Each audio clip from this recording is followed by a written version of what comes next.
Aynes Suriyada öldürülən Azərbaycanlılarla bağlı araşdırmaları davam edir. Əməkdaşımız Ləman Əşrəf qızı Suriyada döyüşdüyü iddia olunan soydaşlarımızın bu addımı hansı səbəbdən atdığını araşdırıb.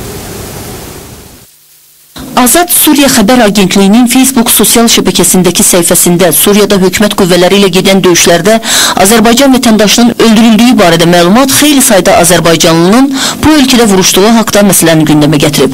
Məlumat üçün deyim ki, bu xəbər Aynes'in efirində səslənəndən sonra Samir Müfsumov adlı şəxs öldürülən Əbu Zübeyir Azərinin onun qaynı Rəşad Yaqubov olabileceğini ihtimal edib. Onun sözlerine göre Rəşad Yaqubov 2009-cu ildə oxumaq və işləmək adıyla Türkiye'ye gedib, üstündən 2 həftə keçəndən sonra qayıdıb gəlib və gəlişini işlərinin alınmaması ilə əsaslandırıb. Getdi, nəsə alınmadı oldu, tezdən gəldi. 5 gün, 6 gün gəldi, həm də gördük ki, bu necə sakitləşmir. Çox söylədim onu, mənə bir söz demədi. Dedi ki, bəs mən yenə yiyəcəm. Gedib də iyunun 19'unda yaxınlarıyla görüşüb ayrılıb. Rəşadın səsini bir də iyunun 28'ində eşitiblər. Görünməyən nömrədən zəng vurub bacısı ilə danışıb. Həm oxuduğunu, həm işlədiyini deyib və onun gec-gec zəng etməsindən narahat olmamalarını xahiş edib. Deyib işin belə tələb edir. Bu işin adı nə idi? Bu haqda məlumatsızdılar. Hər halda Samir Müfsumov deyir ki, onu maddiyat çox maraqlandırmazdı. O imanlı biri idi.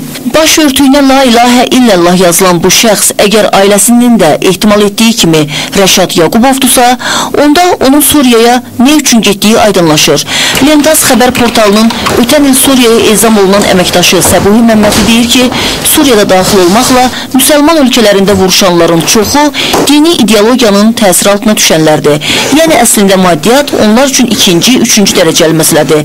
Qaldı Azərbaycanlıların bu cür ölkələrə necə keçməsinə. Mexanizm budur ki, Əsəd əleyhinə vuruşanların əksəriyyəti İordaniya və Türkiyə üzərindən keçib gedir, yəni müxalifə.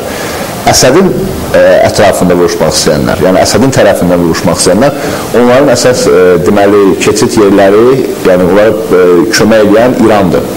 Orada heç bir viza tələb eləmir, sadəcə peçat, möhür vururlar şeyə. Yəni gəlirsən, 20 dollarını verirsən, möhür vururlar, keçilir. Çox sadə bir şey, yəni orada problem yoxdur keçməyə. Azərbaycan Miqrasiya Mərkəzi İctimai Birliyinin məlumatına görə isə ölkədən getmək üçün 2009-cu ildə 4974, 2010-cu ildə 3740, 2011-ci ildə 2980, 2012-ci ildə 3890 nəfər müraciət edərək onlardan məsləhət alıb. Qurumda deyirlər ki, xaricə gedənlərlə bağlı vahid mərkəzləşmiş qeydiyyat yoxdur. Ümumiyyətlə, Azərbaycan Respublikasında ölkədən gedənlərin qeydiyyatının aparılması qaydaları mövcud deyil.